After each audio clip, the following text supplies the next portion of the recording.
নাহমাদুহু ওয়া নুসাল্লি আলা রাসূলিহিল কারীম আম্মা বা'দ। সম্মানিত উপস্থিতি, আজকে আমাদের আলোচনার বিষয় হচ্ছে আত্মহত্যা। আমাদের সমাজে আশঙ্কাজনক হারে আত্মহত্যা বাড়ছে, লম্বা হচ্ছে আত্মঘাতী লাশের মিছিল, বেড়ে চলছে কান্নার শব্দ। পরিসংখ্যানে দেখা গেছে বাংলাদেশে প্রতিদিন গড়ে 28 জন মানুষ আত্মহত্যা করে, বছরে 10,000 মানুষ আত্মঘাতী হয়।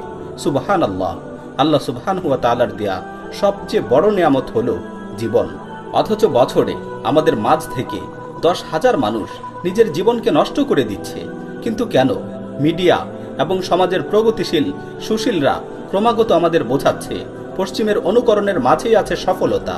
যদি সব দিক দিয়ে আমরা নিজেদের পশ্চিমা বিশ্বের অনুসারী বানিয়ে তুলতে পারি, তাহলেই আমরা উন্নত হব, সফল হব, জীবনে সুখ খুঁজে পাব।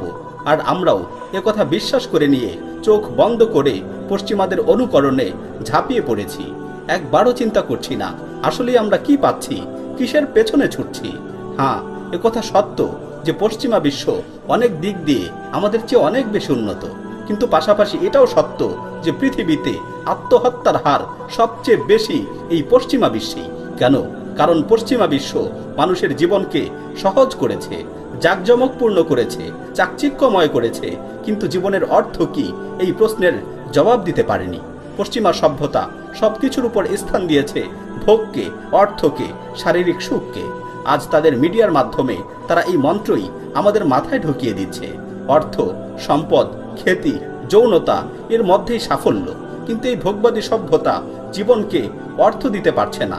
এসব কিছু পাবার পরও তাই পশ্চিমের মানুষ হতাশায় ভুগছে, জীবন তাদের কাছে অসহনীয় মনে হচ্ছে, তারা আত্মঘাতী হচ্ছে।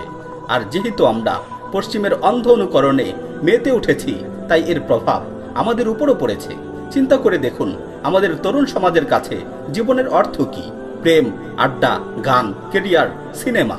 পশ্চিমা মিডিয়ার মতো আমাদের মিডিয়াগুলো আমাদের এই মেসেজ দিচ্ছে এসবের মধ্যেই জীবনের সাফল্য নিহিত। মোবাইল কোম্পানিগুলো সুরে সুরে আমাদের শিখিয়ে দিচ্ছে বন্ধু ছাড়া লাইফ ইম্পসিবল, বাঁধ ভাঙা আর সীমানা পেরিয়ে হারিয়ে যাবার সবক দিচ্ছে। এগুলোর ফলাফল কি? আমাদের সমাজে বাড়ছে অনৈতিক সম্পর্ক, বাড়ছে ডিভোর্স, হতাশা, মাদকাসক্তি, গর্ভের সন্তান হত্যা ও নানা অপরাধ। বাড়ছে আত্মহত্যা। যাদেরকে এই ভোগবাদী সভ্যতা সাফল্যের দৃষ্টান্ত হিসেবে তুলে ধরে, তাদের মধ্যেই এগুলো সবচেয়ে বেশি হচ্ছে। নিয়ম করে কয়েক মাস পর পর নানা মডেলের আত্মহত্যার খবর আসছে। আত্মহত্যা করছে উঠতি বয়সের তরুণরা, কারণ এই সমাজ তাদেরকে জীবনের মূল্য বোঝাতে পারছে না। আমাদের সমাজ তাদেরকে জীবনের লক্ষ্য কি তা বলতে পারছে না। একজন মানুষ তার জীবন যে কতটা মূল্যবান, কত বড় নেয়ামত, এই সমাজ সেটা ভুলিয়ে দিয়েছে। কারণ জীবনের অর্থ এখন বস্তু কেন্দ্রিক, ভোগ কেন্দ্রিক আর শরীর কেন্দ্রিক হয়ে গেছে। এই সমাজ, এই পশ্চিমা কালচার আমাদের জীবনের মূল লক্ষ্যকে ভুলিয়ে দিয়েছে। আর তাই হতাশা, গ্লানি, বিষণ্ণতা চেপে বসেছে। অথচ মানুষের জীবনের লক্ষ্য এগুলো না। আমার প্রিয় ভাই ও বোনেরা, আল্লাহ সুবহানাহু ওয়া তাআলা তো আমাদের এসবের জন্য সৃষ্টি করেননি। দুনিয়ার এই জীবন তো আমাদের মূল জীবনই না। দুনিয়ার এই জীবন হলো গন্তব্যে পৌঁছানোর আগের সফর মাত্র। আল্লাহ তো আমাদের বানিয়েছেন আখিরাতের জন্য।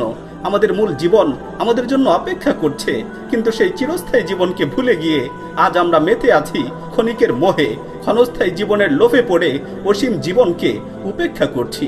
আমার প্রিয় ভাই ও বোনেরা, আল্লাহর কালাম স্মরণ করুন। আল্লাহ তাআলা বলছেন, আফা হাসিবতুম আন্নামা খালাকনাকুম আবাসান ওয়া আন্নাকুম ইলাইনা লা তুরজাউন। তোমরা কি মনে করেছো যে আমি তোমাদেরকে অনর্থক সৃষ্টি করেছি এবং তোমরা আমার দিকে প্রত্যাবর্তিত হবে না? স্মরণ করুন তিনি আমাদের কেন সৃষ্টি করেছেন। তিনি বলছেন, ওয়ামা খালাকতুল জিন্না ওয়াল ইনসা ইল্লা লিয়াবুদুন।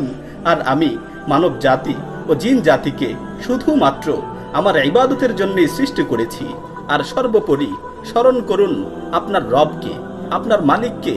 কারণ এই যান্ত্রিক জীবন, এই নিরন্তর ছুটে চলা, এই ক্ষণিকের মজ মাস্তি, আনন্দ ফুর্তি আপনার হৃদয়কে প্রশান্ত করবে না। আপনার প্রতিপালককে স্মরণ করুন, কারণ একমাত্র তার স্মরণেই অন্তরসমূহ প্রশান্ত হয়, তার স্মরণেই অন্তরসমূহ পরিতৃপ্ত হয়।